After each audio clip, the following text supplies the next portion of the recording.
तो बच्चों, पिछली क्लास में हम लोगों ने डॉट प्रोडक्ट के बारे में पढ़ लिया था और मैंने ये डिफाइन कर दिया था कि A dot B, A vector dot B vector is equal to mod of A into mod of B into cos theta होता है। यहां तक हम लोगों ने पढ़ लिया था। इसमें कुछ एग्जांपल्स हम देख सकते हैं। जैसे अगर मैं कुछ एग्जांपल्स की बात करूं तो जैसे मान लो एक वेक्टर है, मैंने शायद आपको बता दिया था कि आई कैप डॉट जे कैप की वैल्यू अगर आपसे कोई पूछता है तो आई कैप मतलब यूनिट वेक्टर है तो इसका मॉड 1 होगा, पहले का मॉड इंटू दूसरे का मॉड इंटू आई और जे के बीच में एंगल 90 डिग्री होगा तो cos 90, तो ये कुल मिलाकर 0 हो जाएगा।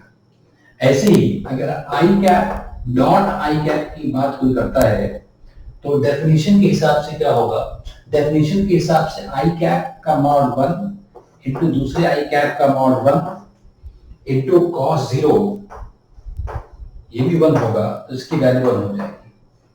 इसका मतलब ये है कि कोई भी यूनिट वेक्टर जो है, जो यूनिट वेक्टर्स हैं उनको अपने साथ अगर डॉट किया जाए तो उसकी वैल्यू 1 होती है, और अगर दूसरे के साथ जो कि परपेंडिकुलर है उनके साथ अगर इसको डॉट किया जाए, जैसे जे डॉट टी कैप किया जाए तो इसकी वैल्यू 0 हो जाएगी। यहां तक हम लोगों ने पढ़ लिया था।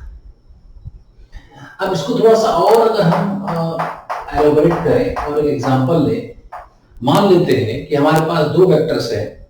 एक वेक्टर ए है, उसको मैंने लिख दिया a1 i cap plus a2 j cap plus a3 k cap, ये लिख दिया। और दूसरा मैंने b वेक्टर ले लिया और इसको मैंने लिख दिया b1 i cap plus b2 j cap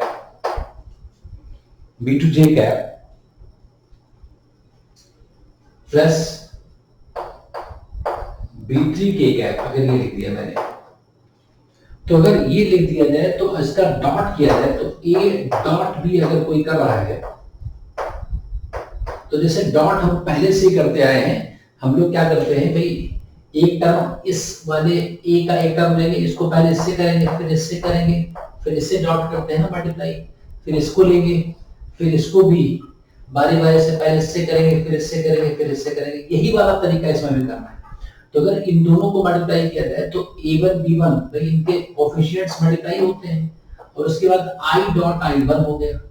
और जब यहां मल्टीप्लाई किया जाएगा तो a1 b2 ये कोएफिशिएंट्स तो मल्टीप्लाई होंगे, लेकिन ये i cap dot j cap हो जाएगा तो 0 हो जाएगा, तो ये वाला 0 हो जाएगा। ऐसे इसको भी जब गुणा करेंगे तो i cap dot k cap 0 हो जाएगा।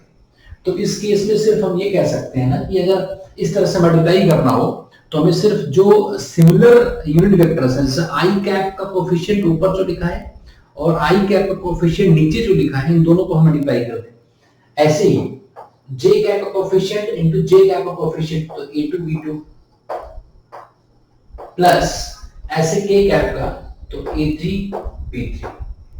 तो यहां से a डॉट b की वैल्यू आ गई। आपको दिख रहा है ये जो पूरा टर्म दिख रहा है ये स्केलर है, स्केलर एक स्केलर है ना, इसीलिए इस डॉट प्रोडक्ट का नाम स्केलर प्रोडक्ट भी कहा जाता है। अब इंपॉर्टेंट ये है कि भाई डॉट करना बहुत आसान है। जैसे कोई वेक्टर दिया जाएगा तो उसके सिमिलर जो कोएफिशिएंट्स हैं, उनके मतलब सिमिलर जो यूनिट वेक्टर्स हैं उनके कोएफिशिएंट्स को मल्टीप्लाई कर देंगे, आंसर आ जाएगा। व्हाट इज मोर इंपॉर्टेंट कि what is the utilization of this dot product, हम कर क्यों रहे हैं ये डॉट प्रोडक्ट, ये मैथमेटिक्स का ऑपरेशन हम क्यों कर रहे हैं, ये समझने की जरूरत है। तो इसको समझने के लिए देखते हैं कि application of dot product. Application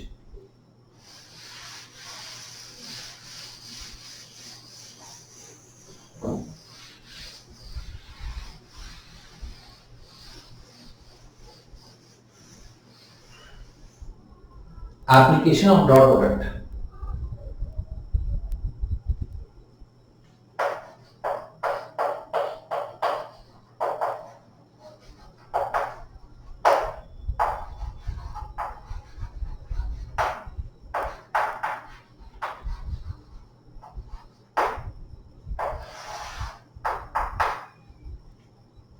जैसे एक बात समझो कि अगर मैं कहता हूं, अगर मैं ये कह रहा हूं कि भाई मैंने ये एक वेक्टर एक्स एक्सिस की तरफ ड्रॉ कर दिया, दूसरा वाई की तरफ,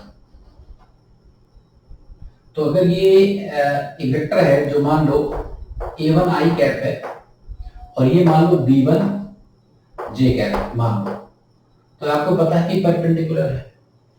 तो अगर मैं कहता हूं कि भाई ये समझने वाले एग्जांपल की बात मैं कर रहा हूं, अगर आपसे कोई कहता है कि भाई दोनों का डॉट क्या होगा, तो a1 i cap dot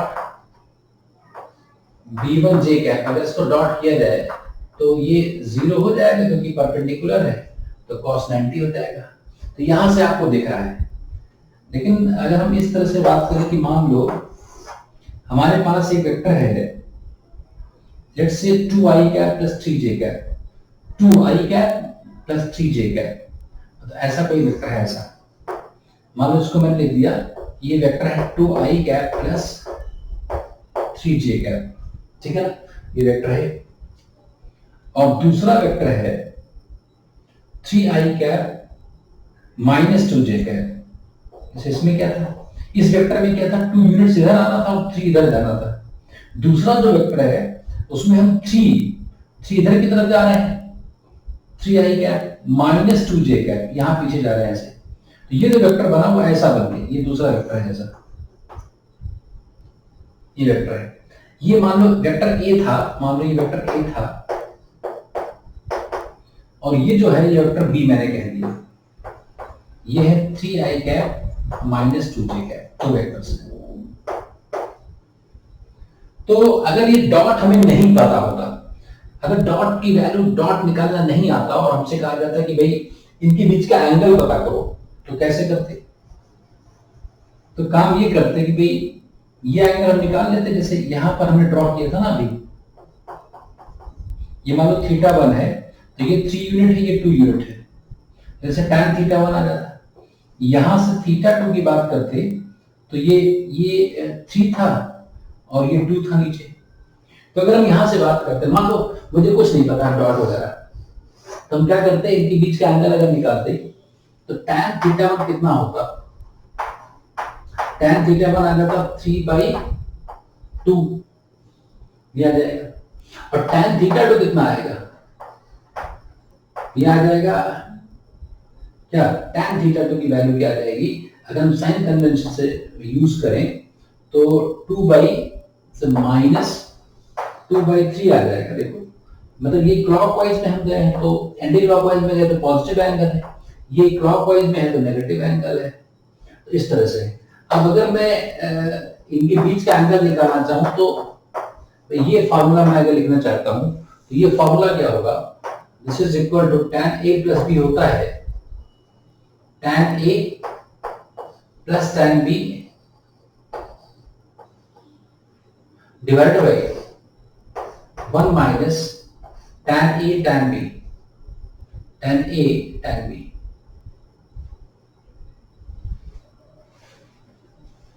1 minus tan a tan b।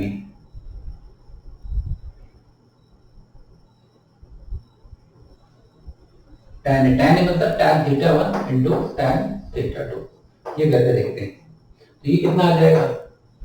ये अगर हम देखें तो भाई tan θ1 3/2 और minus 2/3 divided by 1 minus 3/2 into 2/3।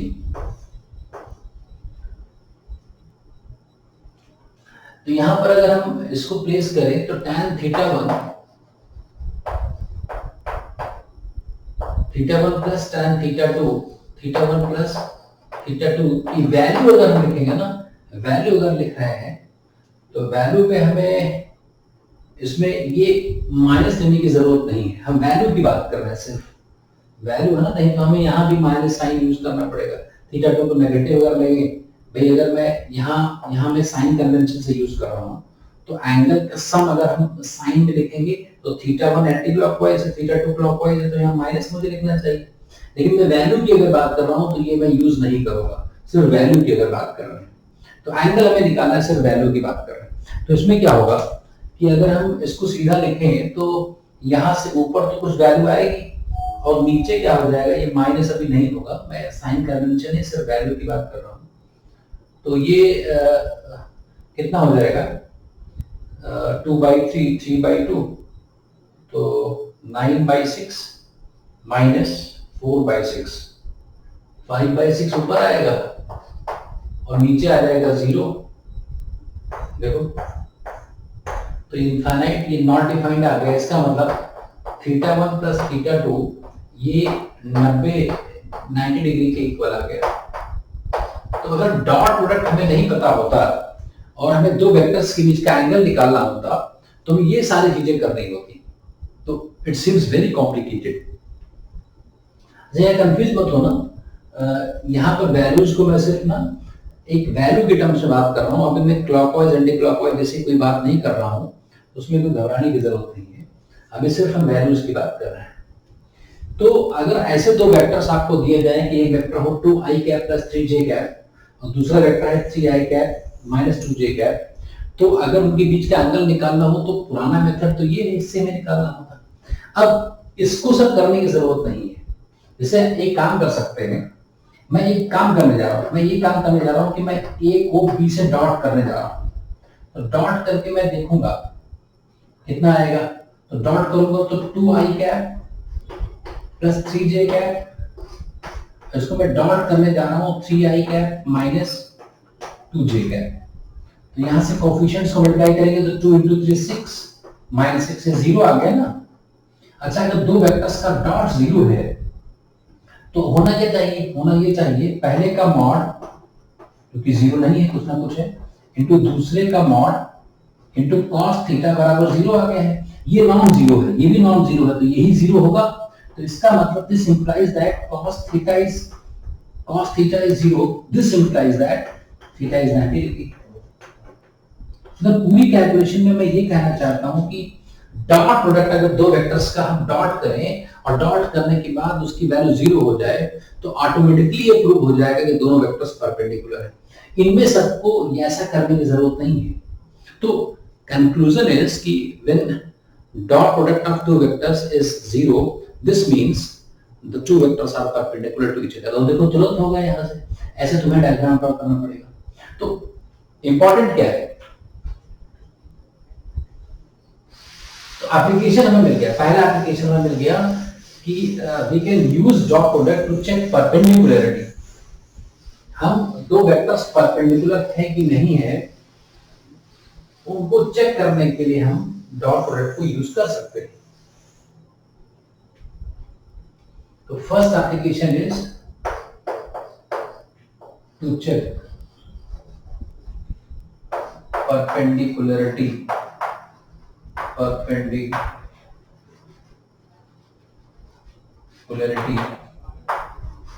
of two vectors,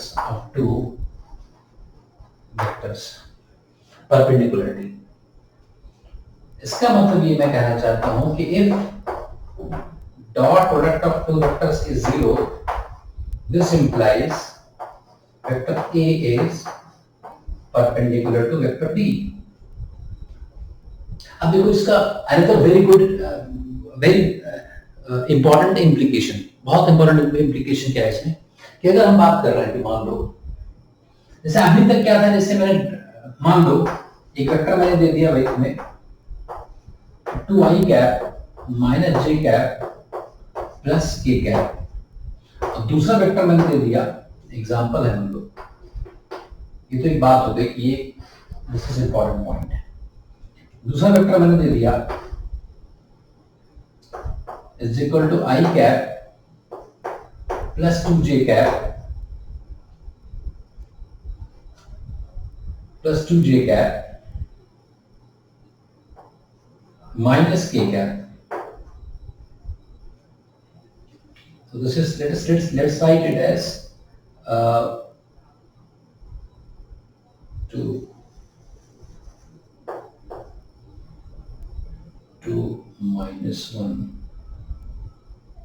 ऐसा मान लो कुछ वेक्टर है कैसा i plus j minus k। अब अगर डॉट डॉट की वैल्यू आपको नहीं पता होती तो क्या काम करना होता, तो इसमें एक काम करना होता, अगर डॉट ना निकालना हो तो क्या करते, पहली बात तो इस वेक्टर को रिप्रेजेंट करना आपको स्पेस में करना पड़ेगा ना। जैसे ये वेक्टर हम आप प्लेन पर दिखाई नहीं सकते, देखो कितना यूजफुल है ये डॉट प्रोडक्ट निकालना। जैसे कोई कहता है कि भाई ये वेक्टर ड्रॉ करके दिखाओ, तो बहुत मुश्किल काम है।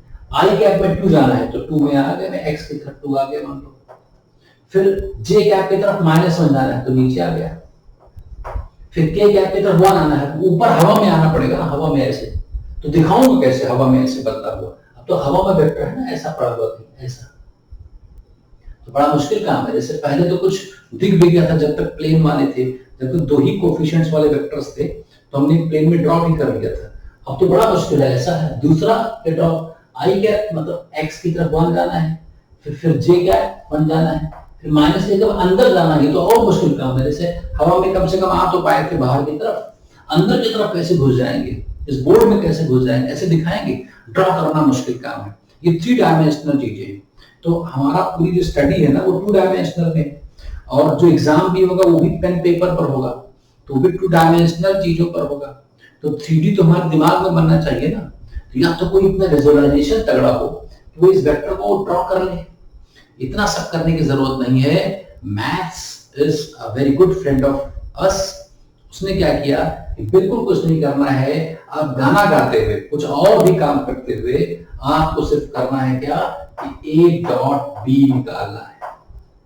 निकालते हुए ए क्या है, 2i कैप माइनस जे कैप प्लस के कैप, इसको डॉट करना है किससे,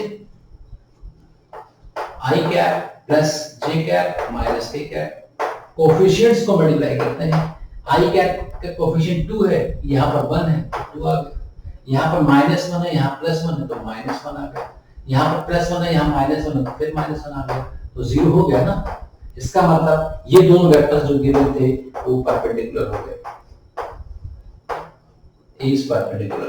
तो maths is very important and it is very important tool. Maths जो है बहुत सारी चीजें जो अदरवाइज कॉम्प्लिकेटेड होती उनको इसने आसान कर दिया। भाई अब आपको कुछ नहीं करना है, सिर्फ आपको डॉट करना है, और डॉट करने के बाद अगर 0 हो जाता है तो परपेंडिकुलर होंगे, वैसे विजुअलाइजेशन करना। अरे मेरी बात समझ पा रहे हो कि नहीं भाई, अगर ये डॉट नहीं कर पाते तो this would have been a complicated phenomena. To draw a vector in space is quite complicated. You have to take some cubical models, and then you have to draw these things in space. So you bring a model in shape of cube and draw this vector, and take another 3-dimensional cubical box and draw another vector. Now take compass and read the angle, calculate the angle, and use trigonometry and calculate all these things. Or we have very alternative plan. What? Just do dot product of these 2 vectors and get a result. So I think this is more fascinating, very easy, and very simple to understand and to apply. So this is one of the applications.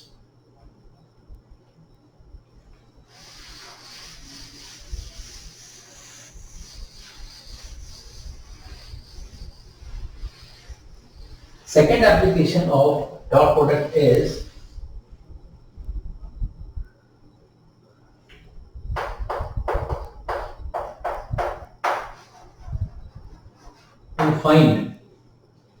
to find angle between two vectors. दो vectors का angle निकालना। फिर वही मैं बात कहूंगा, मान लो कोई वेक्टर एक देता है, भाई ये वेक्टर है 3i cap plus J cap minus 2k cap, and the other vector is i cap plus 2j cap minus k cap. आपको तो इसका एंगल निकालो, बहुत मुश्किल काम है। क्यों? अगर ट्रिग्नोमेट्री से निकालना चाहते हो that is very complicated task. क्यों? ड्रॉ करना है, ड्रॉ कहाँ करना है, स्पेस में। स्पेस में कैसे ड्रॉ करेंगे, बहुत मुश्किल काम। भाई आई कैप की तरफ चले जाओगे, जे कैप की तरफ ऊपर चले जाओगे, माइनस के कैप मतलब into the plane. So this is very difficult to or you have to take a drilling machine and you have to make a drill inside the board and then you have to move 2 units, 1 unit, 2 units into the plane. So that is a very difficult task and that is not advisable also. तो अभी क्या काम करना है, हमें angle निकालना है, dot कर लो भाई। हमारा डेफिनेशन क्या है, ए डॉट बी क्या होता है, mod of A into mod of B into cos theta. Dot करने पर 3 और 1, 3 इंटू 1 3 plus 2 minus minus plus 2 is equal to mod of A. किसी वेक्टर का मॉड निकालना हो बहुत आसान काम है। क्या काम है, अंडर रूट कोएफिशिएंट्स के स्क्वायर का सम, 3 का स्क्वायर 9 प्लस आई कैप 1 का स्क्वायर 1 माइनस 2 का स्क्वायर 4, ये आ गया into mod of B. B का मॉड इसके कोएफिशिएंट्स के स्क्वायर का सम अंडर रूट 1 का square 1 plus 4 plus 1। So this is 3 plus 2 7 into cos theta. So this comes out to be 7 is equal to root 14 into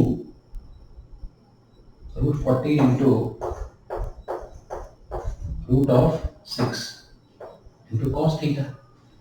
So now this is cos theta is equal to 7 divided by, यहाँ से 2 निकलेगा, यहाँ से root 2 यहाँ से निकल आएगा, root 2 यहाँ से निकल आएगा, यहाँ 3 बचेगा, यहाँ 7 बचेगा, तो रूट 21 है ना, root 21 2 root 21 2 root 21।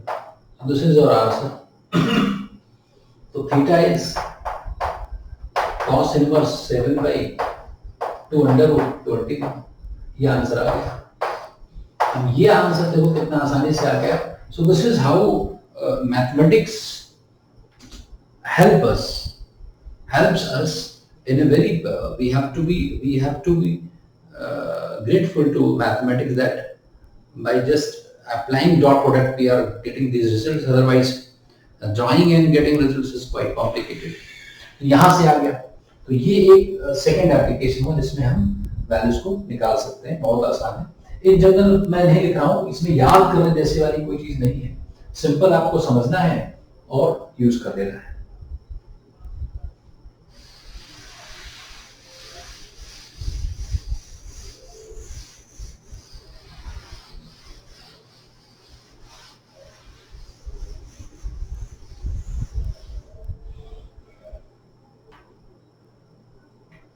Now third application is quite interesting। Application क्या है ये थोड़ा मैं बाद में बताऊंगा। अभी क्या काम करना है कि अभी क्या इसका यूजफुल एप्लीकेशन है वो बाद में समझ पाओगे, पहले वैसे में एक बात करते हैं। क्या बात करते हैं देखो, मैं इधर लिखता हूं। मान लो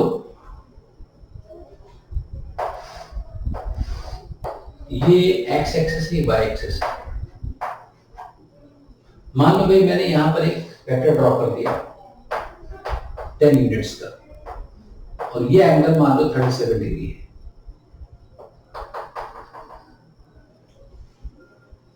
अब इसमें ये पूछा गया मुझसे ये पूछा गया कि भाई अगर इस वाई एक्सिस के पैरेलल लाइट बीम, अगर लाइट की बीम यहां से ऐसे parallel beam of light incident कराई जाए, तो यहाँ पर अगर कोई रॉड ऐसे रखी हुई 10 यूनिट सेंटीमीटर मीटर जो भी यूनिट्स आप यूज करो, यहाँ कोई रॉड अगर रखी हुई है ना, और यहाँ से कोई लाइट इंसिडेंट हो रही है वाई एक्सिस मतलब एक्स एक्सिस के परपेंडिकुलर ऐसे लाइट इंसिडेंट हो रही है, पैरेलल बीम ऑफ लाइट, तो इस रॉड की शैडो बनेगी ना यहाँ, उसकी शैडो अगर बनेगी तो शैडो इतनी लेंथ की होगी। अगर शैडो बनाओगे ना तो ये जो वेक्टर है उसकी शैडो यहाँ पर दिखेगी, ये शैडो दिखेगी ऐसी ऐसी तो शैडो दिखेगी, ये शैडो दिखेगी। तो शैडो की लेंथ निकालनी है तो किसकी, तो अभी हम क्या करने जा रहे हैं, इस वेक्टर की शैडो हम एक्स एक्सिस पर निकाल रहे हैं। इसका मतलब है कि जिस एक्सिस पर शैडो निकालना हो उसके परपेंडिकुलर लाइट हम इंसिडेंट कराएं तो उसकी शैडो मिलेगी, तो शैडो मिलेगी तो ये राइट एंगल ट्रायंगल बन गया। तो भाई ये तो कोई भी निकालते हैं, शैडो की लेंथ मान ले कह दी कि x है, मान लो या ax कह दिया मैंने, ये शैडो की लेंथ है। तो cos 37 अगर मैं यूज करूं cos 37 कितना आ जाएगा ax by 10, और cos 37 होता है 4/5, 4/5। देखो यहां से ax कितना आ गया, 8 यूनिट्स, 8 आ गया। इसका मतलब 8 क्या है, this is the shadow of vector, this vector on the X axis. इस शैडो को हम टेक्निकली प्रोजेक्शन भी कहते हैं। This is also called as projection of vector given vector along X axis. Projection का मतलब है जिस एक्सिस के अलोंग आपको प्रोजेक्शन निकालना हो, उस एक्सिस के परपेंडिकुलर लाइट इंसिडेंट करानी है। तो जो वेक्टर है, जो जितनी लेंथ का वेक्टर है, रॉड है, उसकी जो शैडो उस एक्सिस पर बनेगी, उसकी लेंथ जो निकालना है, उसी को प्रोजेक्शन कहते हैं। तो यहां से तो निकालना आसान है, हमने ट्रिग्नोमेट्री से निकाल लिया। अब इससे मुश्किल कब होगी, मुश्किल तब होगी जब हम लोग क्या करेंगे, ये वेक्टर स्पेस में हवा में आ जाएगा, तब बहुत मुश्किल काम होगा। जैसे अगर मुझसे कहा जाए कि भाई अगर ये वेक्टर ऐसा हवा में है, कुछ हम हवा में ड्रॉ करना है और एक्स एक्सिस के परपेंडिकुलर मुझे उसका निकालना है, तो तब मुश्किल हो सकता है। तो हमें एक्चुअली क्या निकालना है, it is used to find. अब कैसे किया जाए, उसका रोल ये है डॉट प्रोडक्ट का, this is used to find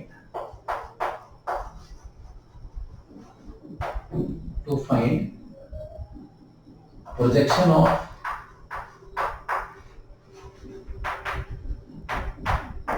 of one vector along the other, यही हमें निकालना है। तो मान लो हमें A का प्रोजेक्शन B के अलावा निकालना है। Projection of A, let's we have to find projection of A along B vector. अगर ऐसा निकालना है तो फॉर्मूला अभी कैसे ड्राइव होगा मैं बता दूंगा। इसको हम A डॉट B कैप कर देंगे, बस आ जाएगा। This is the formula.